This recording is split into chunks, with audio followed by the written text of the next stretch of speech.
Hey everybody, welcome to Reflections, the wisdom of Edgar Cayce.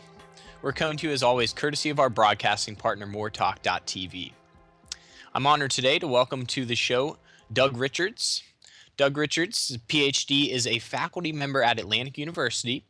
He is also the author of The Psychic Quest, Understanding Your Psychic Experiences, and is the co-author of Mysteries of Atlantis. He was a co-founder of Meridian Institute, a nonprofit organization conducting research based on the principles in the Cayce readings. His research, published in numerous respected scientific journals, explores psychic phenomena and altered states of consciousness. He is a featured presenter at the upcoming ARE conference here in Virginia Beach, and this conference is titled Breakthroughs Towards a New Consciousness, Science, Spirituality, and the Limitless Mind. And this conference takes place on March 27th through the 29th, and you can register online at edgarcayce.org/conferences. Doug, thank you so much for joining us today on Reflections, the wisdom of Edgar Cayce. Well, thanks for having me. Absolutely. And I want to first touch on a little bit of your background. I was wondering how you first came to be involved with Atlantic University and also how you first came across the Edgar Cayce readings in the ARE. Well, I've been interested in this for many years. Back in the 1970s, I got a job working at J.B. Rhine's Institute for Parapsychology, which was across the street from Duke University, basically kind of the founding lab for parapsychology in the country, and had read a lot of things, including some of Edgar Cayce's readings. And later I became very interested in the Cayce work, and back in the 1980s, when Atlantic University formed to become an accredited program, I was one of the first faculty members to get hired doing research there. And since then I've done a fair number of things, but I'm still associated with Atlantic University teaching online courses. So I've been doing this for quite a few years. For a while I was doing basically full-time research in consciousness, and now I'm doing more part-time research and doing teaching. Excellent. And I'm curious, when you say you were doing full-time research in consciousness, both when you first got involved in the area, and it sounds like you're still very much involved in that, what exactly for our listeners does that entail to be a full-time consciousness researcher? Well, I was doing a number of different projects. One of the things that I was looking at was people's psychic experiences, and so I was doing surveys primarily of ARE members. ARE had a membership ranging from about 30,000 up to 60,000 members, and so a lot of people would send in reports of psychic experiences. There were conferences where people would give me reports of their experiences, and so I was exploring the diversity of psychic experiences in people and what was leading to those experiences, what they got out of the experiences, generally just discovering what kinds of things are going on in people's psychic experiences. And I put that together into a book called The Psychic Quest that I published back in the 1990s, which talked about people's psychic experiences and then related those to the findings of parapsychology so that people could understand what was going on. Excellent. And can you give us a little insight into what was included in this book? Maybe what were some of the conclusions that you drew both in parapsychology and from your personal research with Atlantic University? Well, the major conclusion is that psychic experiences are extremely common. What happens is that a lot of people think they're strange, and so as a result they don't tell anyone. So typically, depending on the survey of general people out in the country, somewhere between about 50% of people and about 75% of people have had some sort of psychic experience, such as seeing an apparition of someone who's died or had a dream that predicted the future, that sort of thing. And a lot of them just won't talk to anyone about it, but then they hear about the ARE and Edgar Cayce, and they say, here are some people that might understand my experience. So, for example, one time I was being interviewed by a television show, and they had a reporter, a sound man, and a cameraman, and the reporter and the cameraman had both had extremely interesting psychic experiences, and the sound man thought they were both crazy. And that was fairly typical, that two-thirds of the people out there have had psychic experiences and never told anyone, but they felt comfortable telling me. And so This is the thing that I was learning, is just the huge diversity of psychic experiences in people that have had them. Yeah, absolutely. And you mentioned that you've been involved with Atlantic University for a number of years now. I was curious for our listeners, how has Atlantic University evolved over the years? You've been involved for such a long time, and how have you seen it kind of evolve and take shape? Well, Atlantic University is a program offering a master's degree in transpersonal studies, and a lot of people wonder, what the heck is transpersonal studies? Right. And the idea is that it's an outgrowth of what's called transpersonal psychology, and the concept was that psychology can go beyond just the ordinary human being into altered states of consciousness various sorts of higher states of consciousness, religious experiences, near-death experiences, the diversity of states of consciousness that go beyond just your ordinary waking consciousness. And the program offers a master's degree in that. And it actually was founded way back in the 1930s and was quite in operation, but with the Depression, the university closed down and then got restarted in the 1980s and was aiming at becoming an accredited master's program, which it now is. And so it offers a master's degree in transpersonal studies with courses like let's see, some of them are a spiritual mentoring program, how to be a teacher of meditation. I had a course on the origin and destiny of human consciousness, and another one on spiritual living with nature. So it's a diversity of that sort of courses and offers an accredited master's degree. The major change has been that it started out primarily as a residential program, and it's now primarily an online program as the internet has developed much more in terms of people taking online courses. So it's got students from all over the world taking courses primarily online. Excellent. And you mentioned a couple of the courses that you had studied. I want to touch a little bit on about these and maybe touch on them individually and have you kind of give us some insight into what these courses entailed and how you went about teaching them, because they're a little they're not quite mainstream academic courses in the traditional sense. So I think a lot of people will be interested to hear what exactly you touched on. I want to start with the nature of psychic phenomena. That was a course that you have taught at Atlantic University. Can you tell us a little bit about what you touched on in this course? Well, actually, the course I taught, I think it was called Principles of Parapsychology. Okay. And what it did was it talked about the diversity of both psychic experiences and experiments that have been done. And so the course would start out by having people read, generally over the course of the program, several different books in parapsychology, looking at the academic work in parapsychology. For example, there is a parapsychological association with academic scientists. There's a lab in Durham, North Carolina, the Rhine Research Center, founded by J.B. Rhine. There is a lab, the Department of Personality Studies at University of Virginia, studying reincarnation experiences. And so, rather than read the popular books that you could find in a bookstore, they'd be reading the academic books from people who studied such things as near-death experiences, reincarnation, telepathic dreams, and that sort of thing. And at the same time, what made it a little bit different from just an ordinary academic course is that part of it involved people exploring their own experiences and describing them and going beyond just reading the books. And so they would be exchanging information about their psychic dreams, as well as reading what research had been done on psychic dreams. And so it pursued the variety of different sorts of psychic experiences that people have, such as telepathic dreams. It also pursued the various kinds of experiments that have been done. For example, things on guessing cards or remote viewing, where they try to view a distant scene. And they conduct experiments in that as part of the course. So that was the kind of course that it was, combining reading the academic literature with some personal experiences and personal experiments. That's wonderful. You mentioned also the origin and destiny of consciousness as a course that you took. This one, I think, is wonderful because socially you see this movement of people becoming more interested in consciousness. It seems to be kind of a topic that is kind of awakening in the, I guess, in human consciousness at large. So can you tell us a little bit about what you touched on in this course? Well, consciousness is a huge area. In fact, this ARE conference that's coming up is called Breakthrough Toward a New Consciousness. And in this particular course, and it's evolved over the years, I'm not currently teaching it, so I'm not exactly sure what's in it right now. But what I was teaching began with some books by Ken Wilber, who's a well-known theorist and expert in consciousness areas.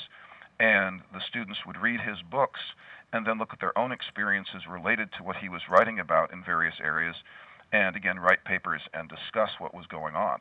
And so it ranged from origins, at what point did human beings become conscious, through modern day ego-level consciousness to whatever possible higher states there might be. And so it would look at things like Buddhist meditation, Hindu meditation, Christian meditation, and see how that related to changes in consciousness. So they'd be reading a variety of text. Again, the way I did it, we began with Ken Wilber's work because he was very well known, but explored other opinions too. And the goal was to have the students then synthesize their own view of what they thought was going on with their own consciousness in comparison with these various scholarly works. Right. And you mentioned Ken Wilber in that, and I want to touch just a little bit on this, where Ken, for me, has always been one who has really blended this, what science has to say about consciousness, and also bringing it in the philosophy and what traditional, historically, religiously, they've told about consciousness. So, I guess in saying that, how important is it to you to know what's kind of the newest things coming up in science are? When I talk about that, I mean like in quantum physics. And Ken Wilber was big about talking about how the greatest physicists of our generation and in the past have been really kind of mystics in a sense, and have been really interested in exploring this idea of consciousness. So how has that influenced you and your work over the years, kind of blending those two together? Well, it's very interesting to actually look at Ken Wilber's work in that. For example, his book Quantum Questions, because Yeah. although a lot of people now the big thing is to say, quantum physics improves consciousness or something like that. And he basically said that although a lot of the great physicists, in fact, had some mystical tendencies, the quantum physics really is irrelevant to consciousness. And that surprised a lot of people, that the Right. trouble is making the link between physics and a phenomenon as advanced as consciousness. And that ends up being very hard to do. So an awful lot of the work is the physics sounds really interesting because it's showing that there are possibilities we never understood, but then actually showing how that really relates to the subjective experience of consciousness has been extremely difficult to do. Uh, Right. and in fact, Absolutely. one of the things I talk about is how in the Edgar Cayce readings you can now search those either with your own CD or online. And so I was putting together a talk on physics and the Cayce readings, and so I did a search on the word physics in the Cayce readings, and almost nothing came up except for one great quote where the person asked the question, why when she has to have a bowel movement does she always need large doses of physics? Because physics were laxatives back in Cayce's day. Ah, And so I just throw that into my talk because an yeah. awful lot of people now are giving you large doses of physics in their books, but they still haven't really explained how physics connects to the actual subjective experience. What's called the hard problem of consciousness is that thing that we actually experience. And Right. that's proven a very difficult problem to address, no matter how much we can do the physics and the neurology and that sort of thing. Getting to what we actually personally experience is a really tricky problem. Yeah, absolutely.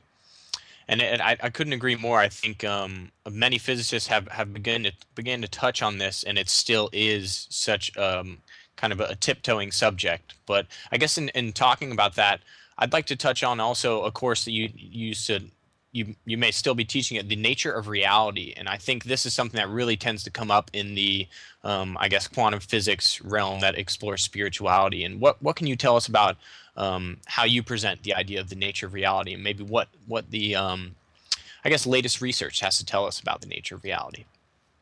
Well, the nature of reality is a huge concept, just a huge area. And what I was focusing the course on at the time was comparing scientific approaches to religious approaches. And in fact, got a grant, this was several years ago, from the John Templeton Foundation, who was very interested in courses on science and religion. And the idea was to look at how science approaches reality and compare it to the way religion approaches it. Because some people say, well, science and religion are absolutely opposed to each other. Others say, well, science could prove religion. Other ones say that science and religion can be completely integrated. So we explored all those different ways of looking at a religious approach and a scientific approach to consciousness. So, for example, we might look at the neurology of the brain and some of the work of what's the Andrew. Now I forgot his last name. Who's done a lot of this? Was doing things like measuring what happens when you have a meditator, what's actually happening in the brain when they get into whatever higher state they claim, by Right. having a radioactive scan of the brain. Andrew Newberg, that's the guy's name, and got some very interesting results. And so there you have good, solid neurology looking at what had been considered to be a very, very subjective experience and seeing that there are actually centers in the brain that are activated. So the course looked at a wide variety of things like that. Absolutely. And I guess the last topic I want to touch on is one that all of our listeners may not be totally familiar with yet. And I think it's very has very important implications for the future. Is the idea of energy medicine? Can you tell us a little bit about your experience with energy medicine and what you have found?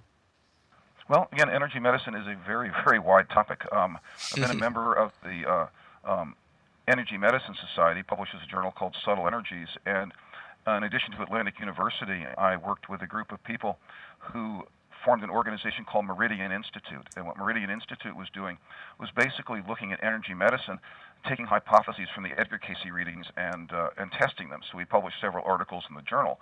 And again, it covers a wide range of things, ranging from things like religious laying on of hands to energy devices that may be able to do healing.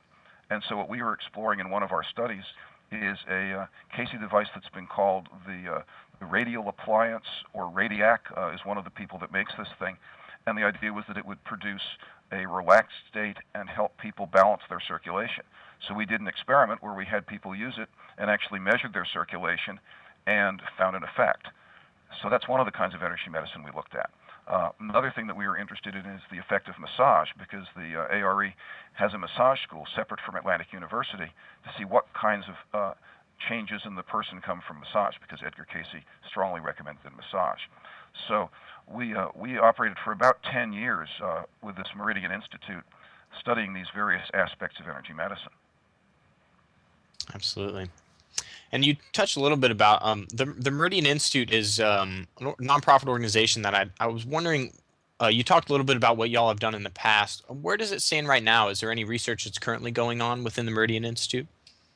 Well, right now it's inactive. We Okay. have four of us. Myself, Eric Mean, who's a medical doctor, Carl Nelson, who's a chiropractor, and David McMillan, who's a clinical psychologist.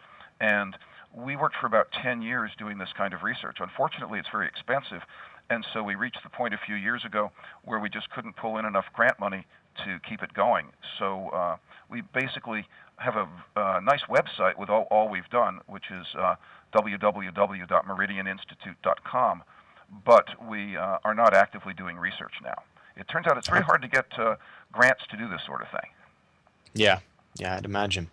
And is that a trend that maybe you see a shift where these topics that have been difficult to get a grant to perform the research, do you see maybe a more open-minded approach happening within the academic community that more caters towards doing this type of research, or is there still a big resistance that you deal with there? I think the problem is there aren't very many people willing to give you money to study it. That if you're someone with a position Right. in a university, the university may be quite open to it, but you won't find, for example, that the National Institutes of Health wants to fund a lot of this sort of stuff. Although they have funded some alternative medicine, the grants aren't just sitting out there waiting to be gotten. So an awful lot of it ends up being based on individual donors who are really excited about it, rather Right. than, say, big government grants. Right. Absolutely. And I was curious if you can tell us a little bit about your educational background. I find it incredibly fascinating that you have your bachelor's in biology and your PhD in zoology. Can you tell us a little bit about what brought you to those academic pursuits and how they've kind of influenced you throughout your career? Well, biology, of course, covers an awful lot of things. I started out in biology and went to the University of North Carolina to get a doctorate in zoology, which a lot of people might think has to do with keeping zoos, but actually just means animal biology. I didn't have much interest in plants, and Right. specialized in that, looking at a diversity of kinds of animal behavior. At the same time, I was working sometimes full-time and sometimes part-time at the Rhine Research Center in Durham, North Carolina, looking at psychic phenomena, totally separate from my doctoral work in biology. Then I went out to Hawaii for 4.5 years and studied dolphin and whale behavior at the University of Hawaii. And that was Wow. pretty interesting, too. And then eventually worked my way back to the East Coast and ended up in Virginia Beach working with Atlantic University and Meridian Institute and pursuing some consciousness research.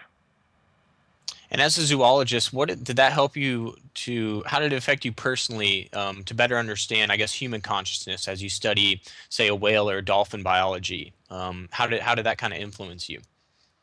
Well, I think that what was most helpful is that I got a very good grounding in biology.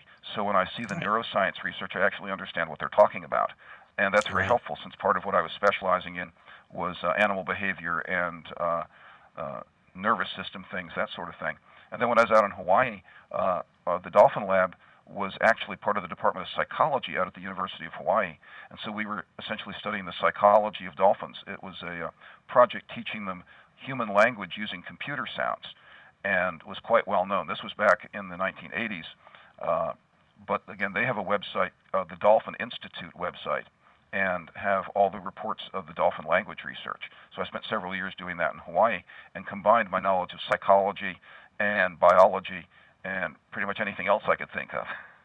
Right, absolutely. And I guess touching on something that we touched on a little bit before, I'm curious. You seem to have your finger on the research that's going on in academic journals today. So I'm curious. Do you see kind of a shift taking place in the research topics that are being published in academic journals that maybe weren't being published in the past? Well, it's more that there's just a huge diversity of academic journals, and so what happens is new journals appear because the old ones weren't particularly interested in some things in consciousness, and so Right. um, I'm not even right now up on all the different things that exist out there. There's so much and so much on the internet, but there has been a trend toward people creating new journals when new fields appear. For example, back in the early 90s, the Energy Medicine Society started the journal Subtle Energies, and nothing had ever existed before to look at energy medicine, so they just started a brand new journal on that. And in Meridian Institute, we published there. The same with the Journal of Alternative and Complementary Medicine, where we published, again, just started a new journal because there was a need for that. And so that tends to happen, that it's not so much that the old academic sources change what they're interested in, but when you get enough people interested in doing the work, then they create new journals. Another one is the Journal of Scientific Exploration, which looks at everything from psychic phenomena to energy medicine to UFOs, but all from an academic perspective. Right. I guess that raises a question. How does one pursue the idea of UFOs? And I know your upcoming talk at the ARE will be kind of touching on higher consciousness and how to access, I guess, higher entities. So I guess that all ties into this idea of UFOs. And how does one study this in an academic setting and look to be published in an academic journal? Well, I'm not sure it can be published in an academic journal. I'm working on a book on it. The Journal of Hmm. Scientific Exploration actually is one of the very few academic journals where they're interested in publishing things, again, ranging from UFOs to psychic phenomena, but all from a very academic perspective. The work that I'm interested in now is, and this is what I'll be presenting at this ARE conference, is that a lot of people, when they're, for example, meditating or having dreams or sometimes just experiences out of the blue, um, in addition to whatever they think is going on in their own mind, tap into what they think is some external consciousness. It might be an angel, it might be a deceased relative, it might be what they perceive to be an extraterrestrial. And what's interesting from my surveys that I was doing a number of years ago is there's an enormous overlap in those experiences, that you'll find if one person has had a particular experience, it's likely they've had some of the others too. So they may have experienced both a connection with a dead relative and also tapped into an angel, and might have even thought that they had contact with an extraterrestrial. So the question is, what if any of this is real? Is this all coming from inside them in some way, or is this actual real external sources? And the trouble in the sort of popular New Age literature is that everybody takes everything literally, and so if something says it's an angel, well, gee, then it's got to be an angel. When you start Right. exploring it more deeply, you find all sorts of interesting things, and it's not at all clear what's going on sometimes. So what I've been doing is researching the literature, sometimes going way back in history to find things. And what you find is that some of these things have occurred over long, long periods of history, and a lot of people aren't aware of that. Absolutely. And what can you tell us about the general topic and what exactly is going to be covered in this book that you have in the works for us? Well, as I said, what I'm looking at is basically higher consciousness and encounters with what I call the other with a capital O. And Okay. often in ordinary human sociology, that's the other is taken to mean other racial groups or something that people think are inferior. And you often see the opposite with contacting these other entities through, again, some sort of meditation, that everyone assumes that they are higher entities. But it's the same issue, that we're not really quite sure whether we're projecting our own inner stuff on something or whether what we're contacting is really what it claims to be. And so, for example, in the literature of communications from mediums, one of the things that's possible is what's been called super psi, that is super psychic ability. That what the medium really isn't doing is contacting your dead Uncle George. What the medium is doing is reaching into your mind to pull out what you knew about Uncle George and then personifying that with the medium's own mind to make it look like the medium's communicating from your dead uncle, whereas in fact it's all coming out of your own mind through the mind of the medium, as opposed to somebody who's actually deceased. And so it's often been quite an issue. How do you actually prove it one way or the other? So there have been a number of different approaches to that, to see how you could differentiate something that's just in you from something that's actually out there. Right. Absolutely. And Wow, I this can is give you all an incredibly example of that. fascinating. That Yep. one of the things that has tended to have people in parapsychology think that you're dealing with something external is what's called drop-in communicators, where you have a medium that's contacting the spirits of deceased people, and mostly, of course, you're interested in your own deceased relatives, and then suddenly another spirit comes through, and the spirit says, I'm somebody, and here's what I want to tell you, and you should do this, and you can go to this place, and you can find out things about me. And so the communicator apparently is unrelated to anybody in the room, has no interest in them at all, but just wants to give its own message. And so that sense is this is really intelligent agency from outside that isn't just the mind of the medium reading the mind of the person sitting there. Right. That's kind of an example of some of the approaches that have been taken to figure out what's going on.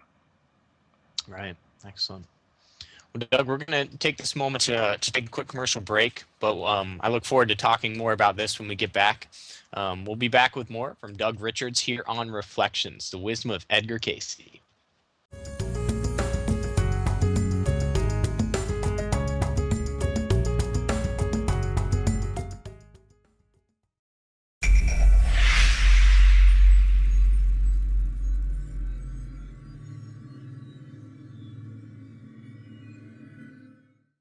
Welcome back to Reflections, the Wisdom of Edgar Cayce. Today on the show, we have Doug Richards joining us. We're talking about a number of things involving the Cayce material, and I wanted to, sticking with the Cayce material, Doug, I wanted to ask you what teachings from the Edgar Cayce readings has kind of had the largest impact on your life over the years, both as an academic professional and as personally? What has had the greatest impact? Well, a lot of the teachings have had quite an impact on me. One of the most interesting ones to me originally was actually the lost continent of Atlantis. And some of the research that I did was actually looking for the lost continent of Atlantis. And Edgar Evans Cayce, who was Edgar Cayce's son, he died a couple of years ago, and his daughter Gail and I wrote a book, Mysteries of Atlantis, looking at the Edgar Cayce readings on Atlantis and comparing them to scientific findings about searching for the lost continent. And so I had been on several expeditions down to the island of Bimini in the Bahamas, where Cayce said Atlantis would be found. And we found a number of sites. It's not entirely clear whether they're Atlantis or not. They're very unusual underwater sites, but as with many of these kinds of things, it's very expensive to study them. So at one point, for example, we got a submarine, but it cost $10,000 a day. So we had enough money for 4 days of submarine work, which really isn't enough to do much exploration. So that was quite an interesting area, and it's still kind of up in the air as to whether there is good evidence for the Cayce readings on Atlantis or not, but we had a lot of fun exploring it. Right. That's wonderful. And I understand you wrote a book entitled Mysteries of Atlantis. Can you tell us a little bit about what a reader can hope to find in that book? Well, Mysteries of Atlantis, again, co-authored with Edgar Evans Cayce and his daughter. Edgar Evans Cayce was Edgar Cayce's son, and one of his greatest interests was in Atlantis.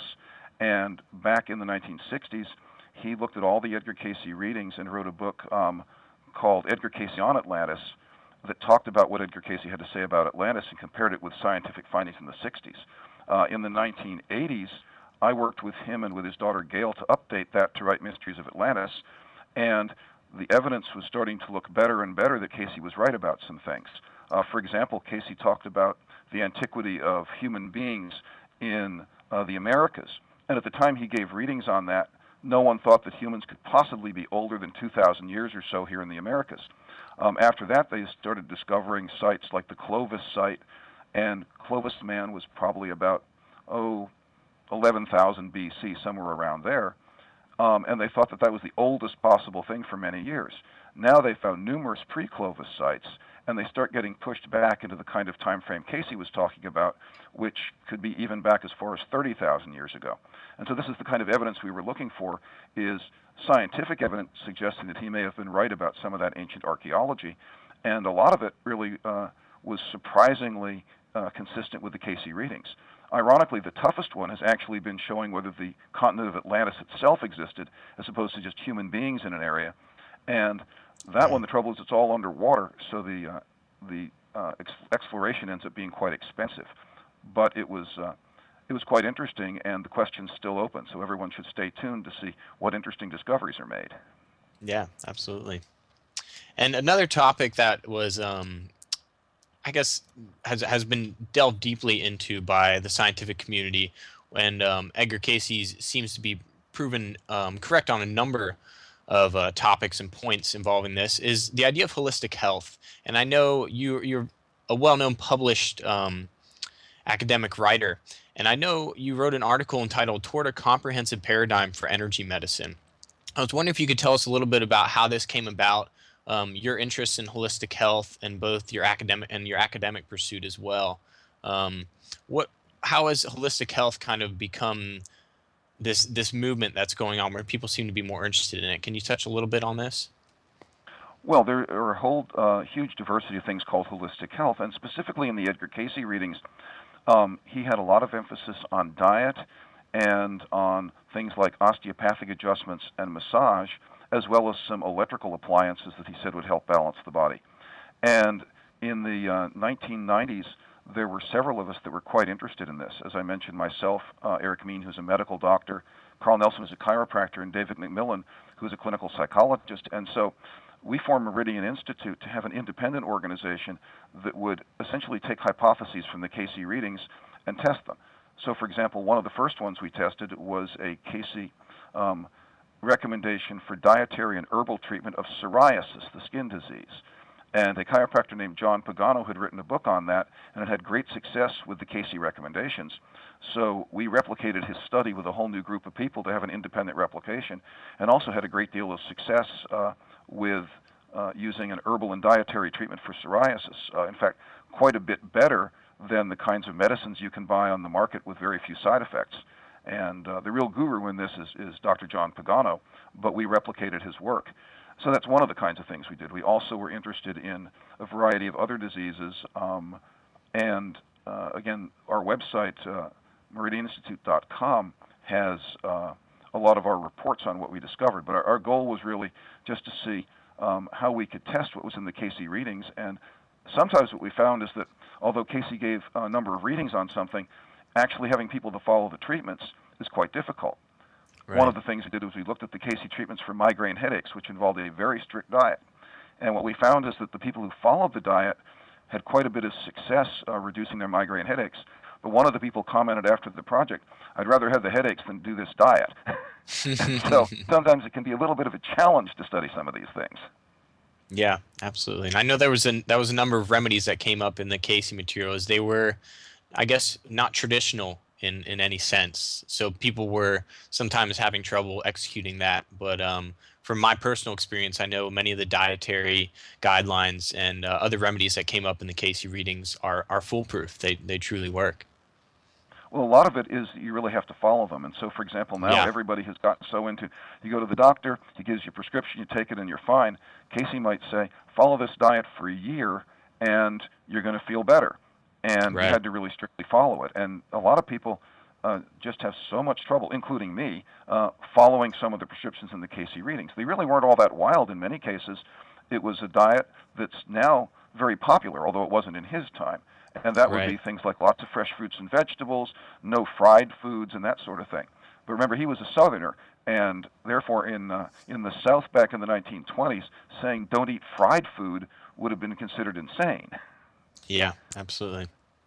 And I think that's one of the things that makes the Cayce material so approachable is you have the man Edgar Cayce, and then of course you have the readings that came out of that. But in looking at the man and his life, is he didn't necessarily follow very closely to some of the guidelines and some of the things that were coming up in the readings. He was very interested in them and surely dove into a number of them, but especially in regard to holistic health guidelines that came up, he wasn't big into practicing that. So I think it's relatable to many of our listeners in that, we try as hard as we can to this, but it really is, people jokingly call the Cayce material the Cayce work, because it takes a lot of work and takes a lot of persistence to really work with these principles. Well, that it does. In fact, I was just reading one of the comments that Cayce had himself, because one of the things he recommended people not eat was pork. And Right. he was eating a big meal of pork, and apparently somebody said, "How can you do that?" And he said, "Well, if my consciousness isn't high enough to deal with just some meat like this, I really just give up." And so he just went ahead and ate the pork. Um, Yeah. and so he did not always follow his own recommendations, but No. the people who did follow his recommendations often got amazing success. Yeah, absolutely. And I want to touch a little bit more about your featured presenter at the upcoming ARE conference. We talked about it. It's titled Breakthroughs Toward a New Consciousness, Science, Spirituality, and the Limitless Mind. And we talked a little bit about your presentation being titled Higher Consciousness and Encounters with the Other. And of course, Mhm. you talked about this kind of being the topic of your book that's in the works. Can you tell us a little bit about what you hope conference attendees take away from your presentation? Well, what I really want to convey is that an awful lot of what people experience, they don't know quite how to interpret, and so they may, Right. uh, as an example, one of the ones I was giving was, say, contact with a deceased relative, that somebody might be working on their own consciousness, either through a medium or just through their own meditations, feel they're in contact with a deceased relative. And I want to explore it beyond the obvious, which is what it might be, and get people thinking about all the alternatives that might be out there. Because so many of these experiences can sometimes get pretty wild, and at times it's very hard to know what's going on. As an example, a woman that I interviewed a couple years ago for this project, she was a channeler who would go into trance and claim that she was channeling an extraterrestrial. Well, when I questioned the extraterrestrial while she was in trance, he admitted that, well, he wasn't really an extraterrestrial.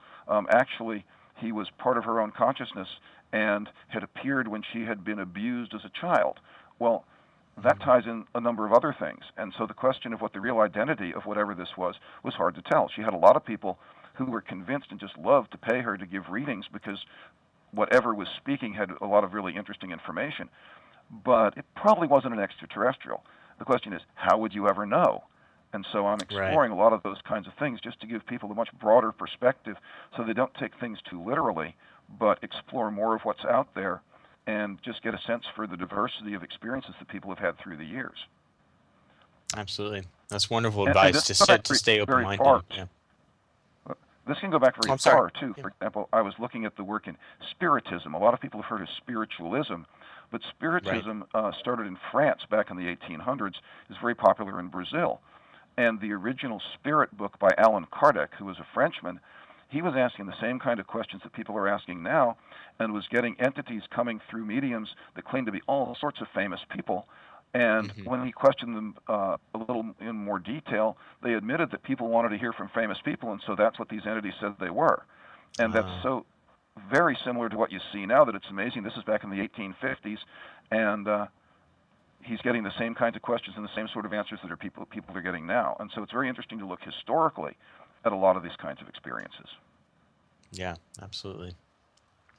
And I was wondering, for our listeners out there who may be kind of maybe struggling to stay open-minded, or coping with these sort of, seemingly chaotic changes that are rapidly taking place, a bit of a shaking up in the times that we're going through, what advice would you give our listeners who are maybe want to become more in touch with their psychic abilities, are looking to pursue something more in holistic health to get their life back on track? What advice would you give to somebody like that? Well, I like a quote. I'm not sure who it came from, but it was, "You should keep an open mind, but not so open that your brain falls out." And that is my advice. That's why I think looking at the diversity of things can be helpful, because very often what will happen is when somebody either has their own experience or hears about some new holistic health treatment, they'll just jump right in instead of researching it a little bit more. And that Right. was, of course, with the holistic health and Edgar Cayce. The purpose of Meridian Institute was not to say we're here to prove that Edgar Cayce was right, but to say if you actually try to apply these treatments with real people, what do the people report actually happened to them? Did they get better? Did they have trouble following it? And so my advice to everybody is really to examine from many different angles what's going on. And that was Casey's advice too. He told people, never believe what comes through my readings. The purpose is not for you to just believe them, but to test them in your own experience. And so he was very Right. adamant that people not just take it as a matter of belief, but to test it and see if it actually worked. That's been my philosophy too. Absolutely. And I guess more specifically in regards to psychic potential, what are some of the essential musts when it comes to getting more in touch with your own personal psychic potential? Well, one of the things that I like is the Edgar Cayce study groups, because a group of people back in the early 30s came to Cayce and asked for some readings on how to become psychic. And they got kind of surprised because instead of giving readings on how to become psychic, he started out by giving them some readings on how to cooperate as a group. And it Right. took them months and months in order to end up cooperating. And then he led them through a number of things. So, for example, his second lesson was know thyself. And it's been my experience a lot of people jump into this without really having a good sense of themselves in all their dimensions. And so when good or bad things come through, it's very hard to interpret them. Another lesson was what is my ideal? And Cayce said, and I would agree, it's very important to know your ideals and purposes. Why are you doing this? And where do you expect to get before you just jump in? So I found the Cayce study group material very, very valuable. And it also gives you some social support in terms of learning all this sort of thing, as opposed to just winging it on your own. Absolutely. And in discussing a little bit more about your time that you spent with Atlantic University over the years, what has been the most rewarding thing about being an advisor to these graduate students and being a part of this ongoing educational process? Well, in fact, I was over at their offices back last week, looking at some of the culminating projects, basically their master's thesis over the years, and it's just amazing the different kinds of things that people have done for their projects in all sorts of directions I can't even imagine. So often I see myself as a facilitator of some just wonderful work that other people are doing, and so it's ranged from one of the studies was on the trying to think of all the good ones that I saw. I'll mention one, the universal symbolism of the number 7, and that was by Karen Richards, who happens to be my wife. And she looked at, always put in a plug for her thesis, Yeah, basically absolutely. looking at symbols ranging from Native Americans to the Bible of the number 7. And so she went into Jungian archetypes and a lot of other things connecting that together. So a lot of people have done theses on things related to Carl Jung's work in archetypes. I had one woman who is a spiritualist medium who did a thesis on, in the 1800s, the concept that spiritualists had of what life after death is like, looking specifically at the 1800s rather than now. What other ones? Another one that was on reincarnation in the Bible. And so just a huge diversity. Another fellow, he went down to Brazil and was actually doing participant anthropology with the spiritist groups down there, learning to be basically a spiritualist priest, and wrote his thesis about that. Mm. So huge diversity of just really interesting projects. Yeah, that's been wonderful to participate in that. I guess in a conclusive question, Doug, I want to ask you personally what most inspires you today, whether it's within the academic field of the research that either you're participating in or you're seeing published in the academic journals, or anything that's going on amongst the ARE or Atlantic University. Just what really inspires you today as we look forward into the future? Well, what I think is definitely inspiring to me is the potential for young people to really get involved in pursuing things beyond the materialistic. Because certainly, if you look at the news in society today, there's just such a massive amount of stuff related to material concerns, and there's just so much there for spiritual concerns that I think a place like Atlantic University and ARE can feed that need out there. Because in the commercial world, if you look at television and the newspapers, you don't see very much. But there's just a huge hunger for this, and so I'm inspired just to see people taking this on in any of these various areas and pursuing it. And of course, more and more academic people are doing it too, even if the conventional universities aren't as interested. There are people within those universities and in other groups that are really continuing to pursue this. So hopefully we'll see more interest in that, and that will help improve the world. Yeah, absolutely. I couldn't agree more. Being a part of this, that's been a driving force in my life. That's why I moved here to Virginia Beach to work with the ARE. I see a lot of people who are inspired by this work, and I want to be a part of it. And I think our future is in good hands if we continue to pursue that. Great. Well, Doug, I want to thank you so much for joining us today on Reflections. It's been an honor to talk with you about all these incredible topics, and thank you personally for all the great work that you're doing at Atlantic University and with your research. Well, thank you for interviewing me. I hope people are getting interested in this, that they'll come and see the conference and pursue their own consciousness. Absolutely. We'll give them all the information at the end of the show to register for that conference, and hopefully they'll all show up at the ARE to see you speak. So thank you so much, Doug. It's been an honor. Okay, thank you. Don't miss your chance to see Doug's presentation on higher consciousness at the upcoming ARE conference here in Virginia Beach. And this conference takes place from March 27th through the 29th and is titled Breakthroughs Towards a New Consciousness, Science, Spirituality, and the Limitless Mind. You can register for this and other enlightening conferences offered here at the ARE by visiting our website at edgarcayce.org/conferences. If you'd like to learn more about the graduate program and continued educational courses offered at Atlantic University, you can visit their website at atlanticuniv.edu. As Doug mentioned in the interview, you can find out more about the research conducted by the Meridian Institute at their website, meridianinstitute.com. On behalf of everyone here at the Association for Research and Enlightenment, and of course, moretalk.tv, I'm your host, Brenton Bickerstaff. Stay strong on your path of conscious living and strive to always maintain an attitude of gratitude. I hope everyone has a wonderful week. Thank you so much for tuning into Reflections with us today, and I will see you next week.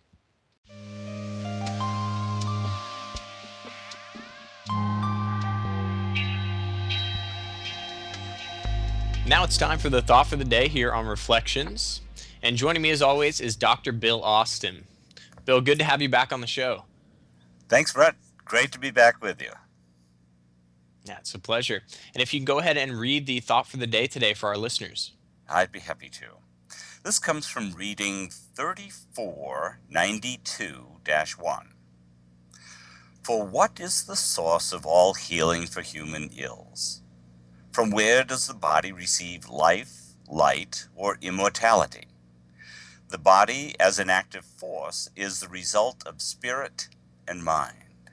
Each soul has within its power that to use which may make it at one with the creative forces or God. These are the sources from which life, light, and the activity of body, mind, and soul may manifest in whatever may be the active source or the principle in the mind of the individual entity. Being a healthcare provider, anytime the Cayce readings talk about healing and health and how to take care of this body, it really captures my attention.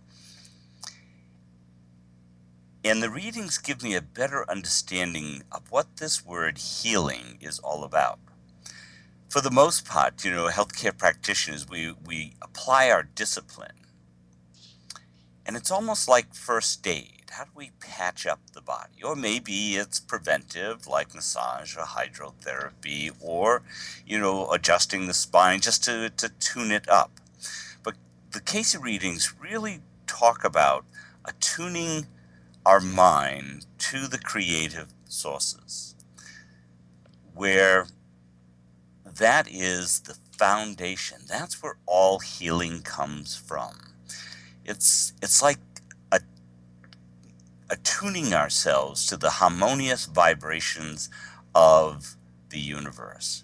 And when we do that on a cellular level, then good comes from that. That's really where the healing comes from that.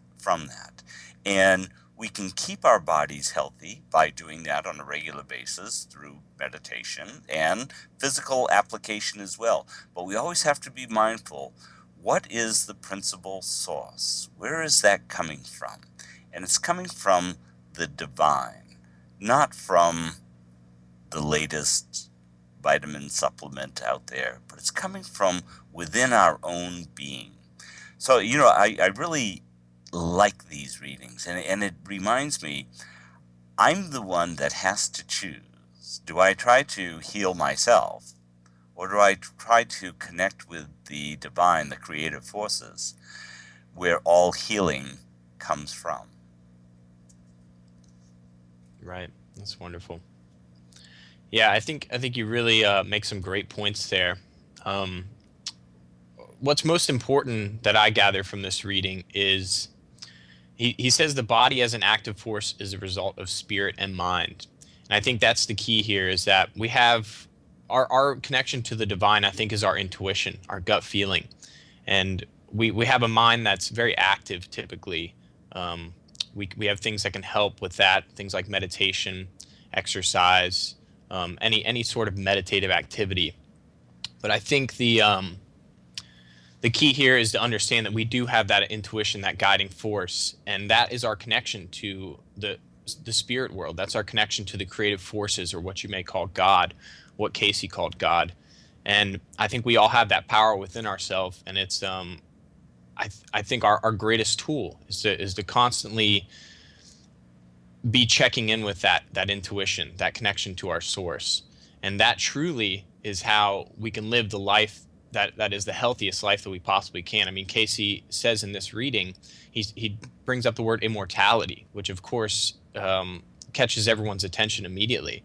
And I think many people throughout history have proven that you can really create a life of health and longevity by tuning in to the creative forces, and whether that's through a meditative activity, or just learning to follow your intuition more closely, which I think is as I said, one of the most important tools. And I think that's the way that we heal. And I think as we do it individually, it creates this ripple effect, and that's where we start to make changes around us, and people will start to pick up on that. And I think that's the most incredible tool that we have, that I've gathered from the Cayce readings. Right, I really agree with that. Through meditation and tapping into intuition, that's really our guiding light inside of us, whether we're dealing with issues of this world or dealing with some major health problems, that to go back to the source, to the creative forces within us, that through our intuition we'll have the guidance to know what needs to be done. Right. Absolutely. And I love that he always focuses on the importance of the mind, and I think that's absolutely crucial for us to pay attention to our thoughts, because we can have our thoughts initially. I would say our initial thought that usually comes up is kind of our intuitive thought, and I think following that first gut instinct thought is really important when it comes to health and staying in tune with the creative forces, or what you may call God. I think if we don't keep our thoughts in check, and we don't learn to follow our intuition by practicing more and more and trying to listen deeply to what our first initial intuitive thought is, we can really stray from our path. And I think we have that tool of, if we want to find out what spirit wants for us, you have to really pay attention to your thoughts and see how far we've strayed from our path. Yes, I think there's a lot to that, Brent. Yeah. Absolutely. Bill, well, thank you so much for joining me today on Thought for the Day. It's always a pleasure sharing in this with you. My pleasure, Brent. I really enjoyed this. Have a great day. Thank you. You too. I'll see you next week. Look forward to it.